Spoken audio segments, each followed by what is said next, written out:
Hello students, last lecture में हमने कुछ एग्जांपल्स देखे थे based on a countable set. Now we continue our lecture. Next theorem, the interval close interval 0,1 is uncountable. So यहाँ पे हमें क्या प्रूव करना है कि जो क्लोज इंटरवल 0,1 है वो क्या है, uncountable. So let us see the proof. So यहाँ पे देखिए, ये जो थ्योरम है हम क्या करेंगे, कॉन्ट्रडिक्शन मेथड से सॉल्व करेंगे. ठीक है. सो यहाँ पे let us suppose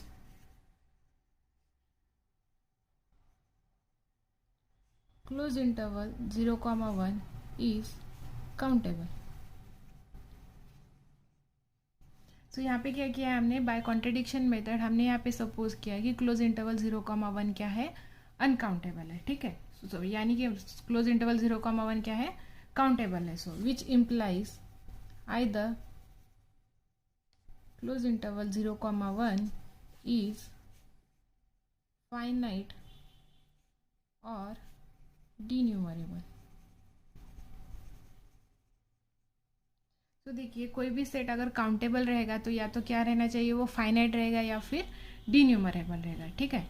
so since we know that every interval is an infinite set. Every interval is an infinite set. So हमें पता है भी अगर कोई भी इंटरवल है तो इंटरवल कैसा रहता है, इनफाइनाइट सेट रहता है. Which implies that close interval 0,1 is denumerable. तो देखिए, यहाँ पे हमने क्या किया था कि हमने पहले सपोज किया कि क्लोज इंटरवल 0,1 क्या है, काउंटेबल है. So by definition of countable set we can say that set should be finite और denumerable. So here, and we know that the interval is an infinite set. So therefore close interval 0,1 is an infinite set. So therefore अगर ये infinite set है तो मतलब finite set की possibility यहाँ पे नहीं आएगी, which implies that close interval 0,1 is denumerable. ठीक है. So interval 0,1 क्या हो गया, denumerable रह गया. Since each element of close interval 0,1 enlisted as x1, x2, x3 and so on.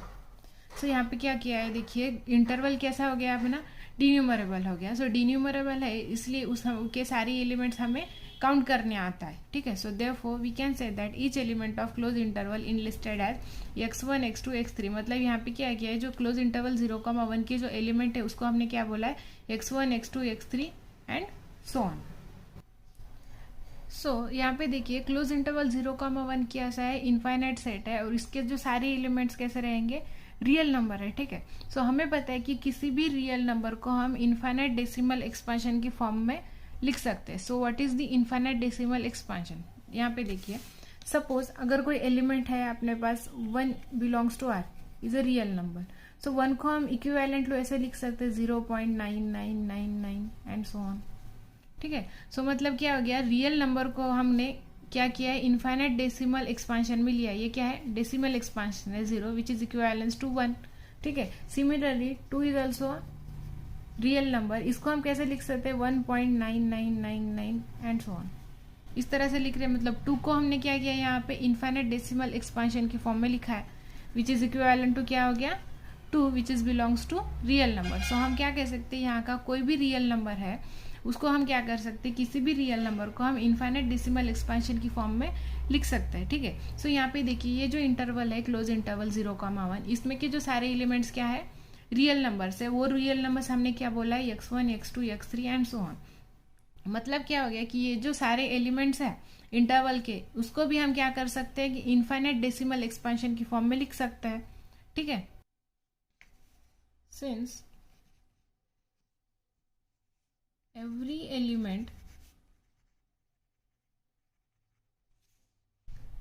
element of close interval 0,1 has an infinite decimal expansion. ठीक है. मतलब ये जो सारे एलिमेंट्स है इस सेट के, इसको हम क्या करेंगे, इनफाइनाइट डेसिमल एक्सपांशन की फॉर्म में लिखेंगे. So therefore we can write x1 is equals to something 0.a11, a12, a13 and so on.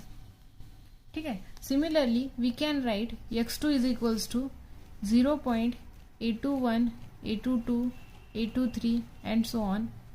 x3 is equals to 0.a31, a32, a33 and so on. Hence xn is equals to क्या आएगा 0.an1, an2, an3 and so on. And इसके आगे के elements हम इसी form में लिख सकते हैं. ठीक है.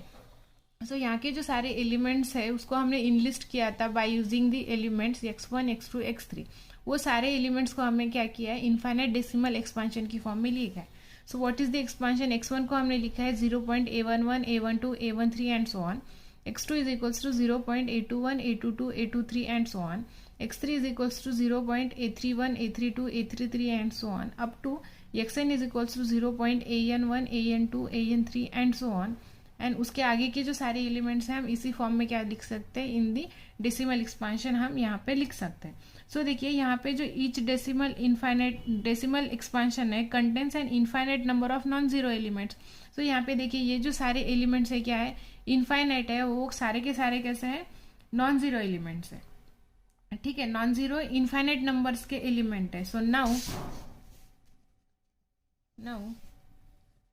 We shall construct a real number, something that number should be y which is equals to 0.b1, b2, b3 and so on. ठीक है. तो यहाँ पे क्या किया हमने कंस्ट्रक्ट किया है रियल नंबर जो कि हमने क्या लिखा है इस फॉर्म में लिखा है y is equals to 0.b1, b2, b3 and so on. So हम यहाँ पे क्या बोल सकते हैं which implies that y belongs to close interval 0,1. ठीक है. सो यहाँ पे देखिए ये जो सारे एलिमेंट्स थे अपने ये जो सारे क्या है इनफाइनाइट डेसिमल एक्सपांशन है इन नंबर्स का. तो इसमें के जो सारे एलिमेंट्स है वो कैसे है इनफाइनाइट एलिमेंट्स है नॉन जीरो एलिमेंट्स है. डेसिमल एक्सपांशन में कितने हैं नॉन जीरो इनफाइनाइट नंबर्स है. उसी तरह से हमने क्या किया एक न्यू नंबर कंस्ट्रक्ट किया है y which is equals to 0.b1, b2, b3 and so on. ठीक है. ये भी क्या हो गया एक रियल नंबर है जिसको हमने कंस्ट्रक्ट किया है by using the non zero infinite numbers. Since therefore we can say that y belongs to close interval 0,1 which is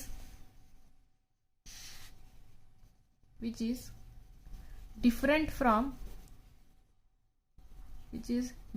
from elements x1, x2, x3 and so on, xn and so on listed above.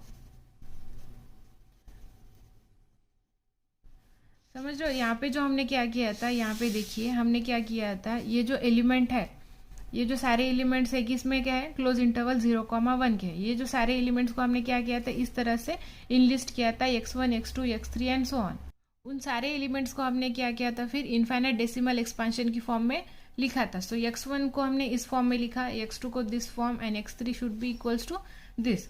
सो इसके बाद हमने क्या किया एक number construct किया है real number which is equals to y equals to क्या लिखा हमने 0.b1, b2, b3 and so on. ये भी क्या है एक रियल नंबर है जो भी कहाँ पे आएगा क्लोज इंटरवल 0,1 में लेकिन विच is a different from the elements x1, x2, x3 listed above which is a contradiction.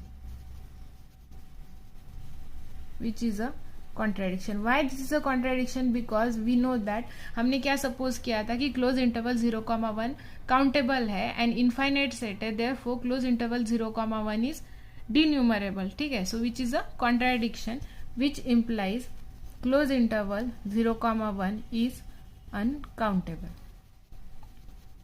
मतलब यहाँ के क्या हुआ कि अपना जो अजम्पशन हमने लिया था close interval 0,1 should be countable. यहाँ पे हमें यहाँ पे क्या मिल रहा है कॉन्ट्राडिक्शन मिल रहा है. Hence we can say that close interval 0,1 is uncountable.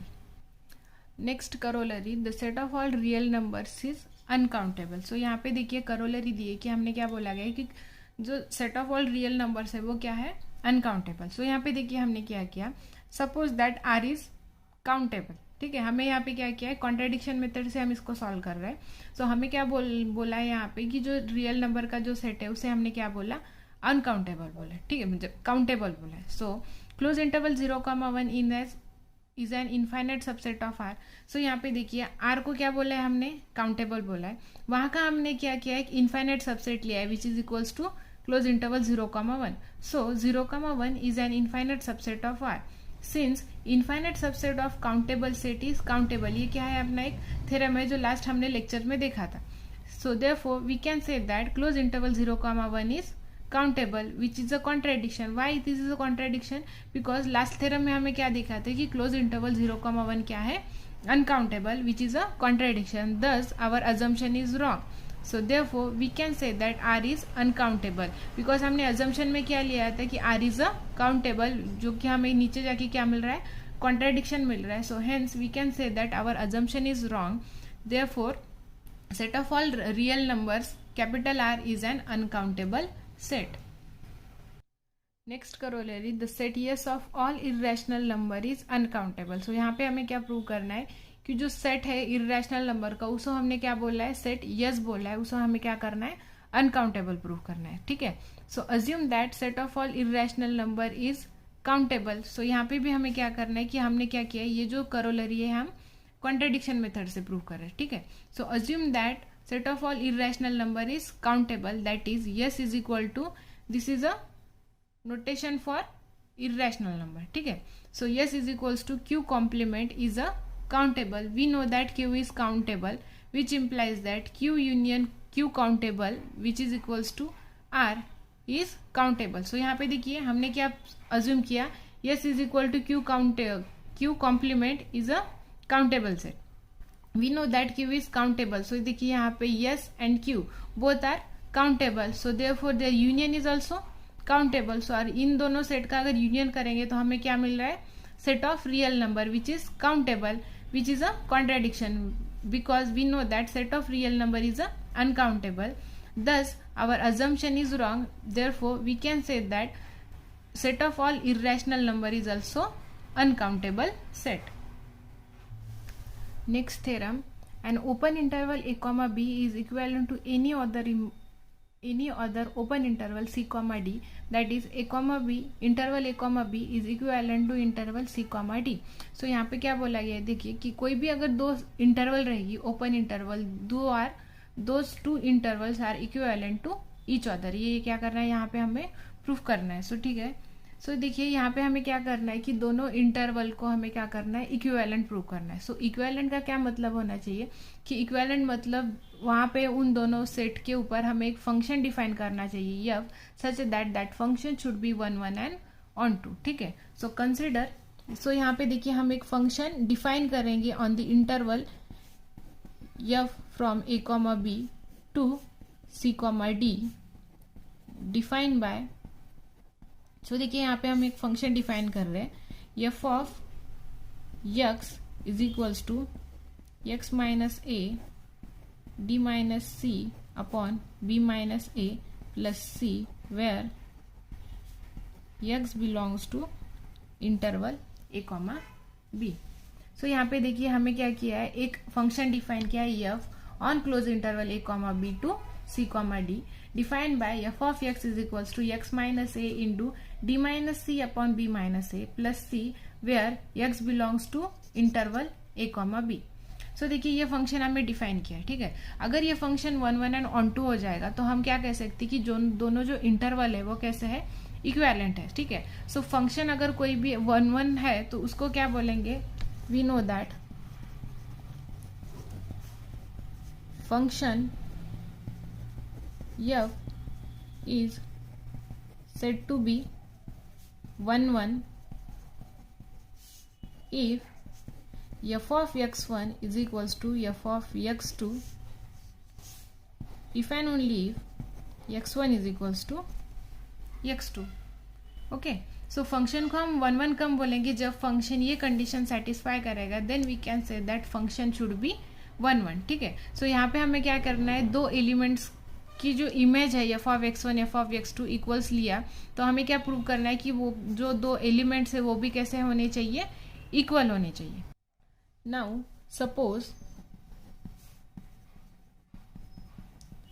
f of x1 is equals to f of x2 where x1 and x2 belongs to the interval a comma b.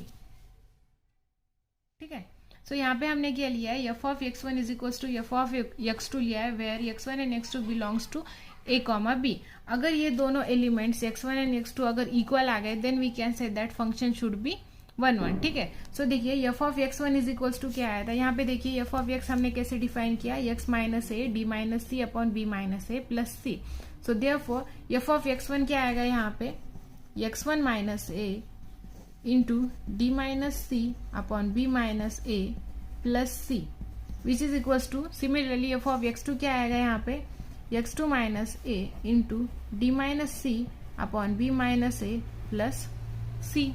ठीक है, सो यहाँ पे देखिए प्लस सी दोनों side में cancel हो जाएगा bye equality law. ठीक है, नेक्स्ट क्या आ गया, ये जो टर्म है ये भी कॉमन है, ये भी कैंसल हो जाएगी विच इम्प्लाइज दैट यहाँ पे क्या रह गया, x1 minus a is equals to x2 minus a which implies x1 is equals to x2 minus a. यहाँ का इधर क्या गया तो क्या हो गया plus a which implies x1 is equals to x2. So यहाँ पे हमने देखिए क्या किया था, f of x1 is equals to f of x2 लिया, सॉल्व करने के बाद हमें क्या मिल रहा है, x1 is equals to x2 which implies that f is 1 1. So यहाँ पे क्या हुआ, जो फंक्शन हमने डिफाइन किया था वो क्या हो गया, फंक्शन 1 1 हो गया. Now we have to prove that function should be onto. Now we have to prove that function f of x is onto. A function f of x is onto if x belongs to close interval open interval a comma b, then f of x belongs to c comma d for all x belongs to a comma b. So यहाँ पे देखिए हम क्या करते हैं, suppose x is equals to लेंगे a plus b divided by 2. ये जो एलिमेंट है वो इंटरवल a कॉमा b से आएगा. ठीक है, सो हमें क्या प्रूव करना है कि जो f ऑफ x मिलेगा हमें वो कहाँ पे जाना चाहिए, c कॉमा डी में जाना चाहिए. ठीक है, सो यहाँ पे हम क्या करते हैं, फंक्शन f ऑफ x में x is equals to a plus b by 2 की वैल्यू यहाँ पे हम क्या करेंगे, पुट करेंगे. Since x is equals to हमने क्या लिया है, a plus b divided by 2. So x is equals to क्या लिया है, a plus b divided by 2. Then f of x is equals to क्या आएगा, f ऑफ x क्या था, x माइनस है, सो x की वैल्यू आ गई a plus b divided by 2 minus a into d minus c upon b minus a plus c. ठीक है, सो यहाँ पे हम इसको सॉल्व करेंगे. सो सॉल्व करने के बाद यहाँ पे क्या मिल रहा है, a by 2 plus b by 2 minus a into d minus c upon b minus a plus c. यहाँ पे क्या किया हमने, 2 को डिनोमिनेटर दोनों का सेपरेट कर लिया. ठीक है, सो यहाँ पे क्या आ गया, ये a by 2 minus a is equals to क्या आ गया, b by 2 minus a by 2. ठीक है, यहाँ पे क्या आ गया, d minus c upon b minus a plus c. So यहाँ पे देखिए डिनोमिनेटर कॉमन है, सो यहाँ लिख सकते हैं b minus a divided by 2 into d minus c upon b minus a plus c. ठीक है, सो ये क्या आ गया फिर, d minus c upon 2 plus c. ये जो टर्म है कैंसिल हो गई. ठीक है, विच इज इक्वल्स टू, इसका डिनोमिनेटर सेपरेट करेंगे. सो ये क्या आ गया, d by 2 minus c by 2 plus c which is equals to D by 2 plus c by 2 which is equals to क्या आ गया, d plus c divided by 2 which is belongs to the interval c comma d which implies that f of x belongs to c comma d. Hence we can say that f is onto function.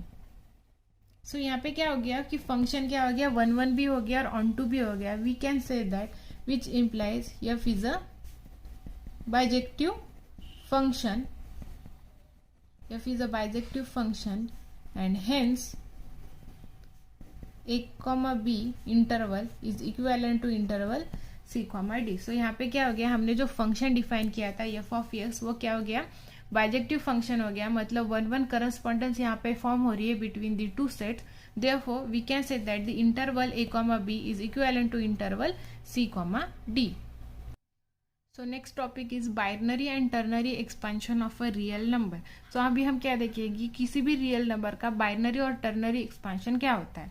ठीक है, so the binary expansion of a real number x uses only the 2 digits 0 and 1. For example, x is equals to a1/2 plus a2/2 square plus a3/2 cube and so on, so that x is equals to 0.a1 a2 a3 is an binary expansion of a real number x। तो देखिए binary expansion का मतलब क्या होता है कि binary expansion मतलब real number का हम क्या कर रहे हैं यहाँ पे डेसिमल एक्सपांशन ले रहे हैं। ऐसा एक्सपांशन रहेगा जिसमें क्या रहेगा, जो डिजिट्स है वो कौन से रहेंगे, 0 एंड 1 रहेंगे। ठीक है, फॉर एग्जाम्पल देखिए x को क्या किया है हमने सीरीज के फॉर्म में लिखा है। So x is equals to क्या है a1/2 a2/2 square plus a3/2 cube and so on, so that x is equals to 0.a1 a2 a3 and so on. ये क्या हो गया, रियल नंबर x का बाइनरी एक्सपांशन हो गया। और जो a1 a2 a3 वो एलिमेंट्स कौन से रहेंगे, या तो वो 0 रहेगा या फिर 1 रहेगा, बिकॉज ये क्या है बाइनरी एक्सपांशन है। बाइनरी नंबर्स में हम सिर्फ क्या करते हैं 2 डिजिट यूज करते हैं 0 एंड 1। सो इसीलिए हमें यहाँ पे क्या बोला है, इसको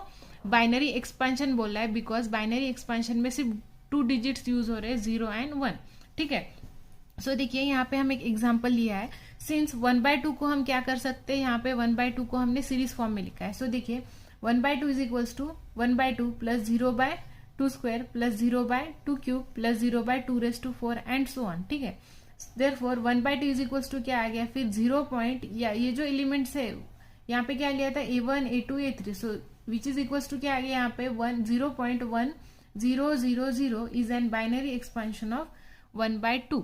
ठीक है, सिमिलरली 1/4 को कैसे लिखेंगे हम, देखिए 1/4 को हमें क्या करना है सीरीज फॉर्म में लिखना है। सारे एलिमेंट्स हमें क्या करना है ये सीरीज के फॉर्म में लिखना है। ठीक है, सो 1/4 को हमने क्या लिखा है यहाँ पे देखिए 1/4 is equals to 0/2 plus 1/2 square plus 0/2 cube and so on. So therefore 1/4 is equals to क्या आ गया 0.0100 is an binary expansion of 1/4। ठीक है, सिमिलरली 1/8 का क्या आ सकता है, फिर 0.001 आएगा, बिकॉज यहाँ पे हम क्या लिख सकते हैं, यहाँ पे लिख सकते हैं 1/2 क्यूब और इधर के जो सारे एलिमेंट्स है वो क्या आएंगे 0 आएंगे। So therefore we can say that 1/8 is equals to क्या आएगा 1/8 इज इक्वल्स टू आ गया 0.00100 and so on. This is the binary expansion of the element 1/8। So now similarly 1/16 का यहाँ पे लिखा है, देखिए 1/16 का क्या आएगा 1/2 रेज टू 4 आएगा। जो बाकी के जो सारे एलिमेंट्स है सीरीज के सारे कैसे रहेंगे 0 रहेंगे। So therefore 1/16 is equals to क्या आ गया 0.0001000 is a binary expansion of 1/16। ठीक है, सो नाउ देखिए हमने और एक एग्जांपल लिया है यहाँ पे 13/16 को कैसे लिखेंगे। सो 13/16 को हमें कैसे लिख सकते हैं 1/2 प्लस 1/4 प्लस 1/16। ठीक है, और हमें क्या करना है 13/16 का भी यहाँ पे लेना है हमको बाइनरी एक्सपांशन। ठीक है, सो हमें 1/2 का बाइनरी एक्सपांशन पता है, 1/4 का पता है और 1/16 का भी पता है। ठीक है, सो देखिए 1/2 का क्या आ रहा है 0.1000 एंड सो ऑन। 1/4 का क्या आएगा 0.01000। 1/16 का क्या आएगा 0.00010 एंड सो ऑन। सो हमें क्या करना है ये सारे एक्सपांशन को हम क्या करेंगे यहाँ पे ऐड करेंगे, मतलब यहाँ पे क्या करेंगे हम एडिशन करेंगे। ठीक है, सो हमें पता है 1/2 1/4 1/16 की एडिशन करने के बाद हमको क्या मिलेगा 13.16। सिमिलरली हम इस बाइनरी एक्सपांशन का अगर एडिशन करते हैं तो हमें क्या मिलेगा बाइनरी एक्सपांशन ऑफ 13/16। सो इन सारे टर्म्स को ऐड करने के बाद हमें मिला 0.110100 is the binary expansion of 13/16। ठीक है, सो इसी तरह से हम क्या कर सकते हैं किसी भी रियल नंबर का हम क्या कर सकते हैं यहाँ पे बाइनरी एक्सपांशन फाइंड आउट कर सकते हैं।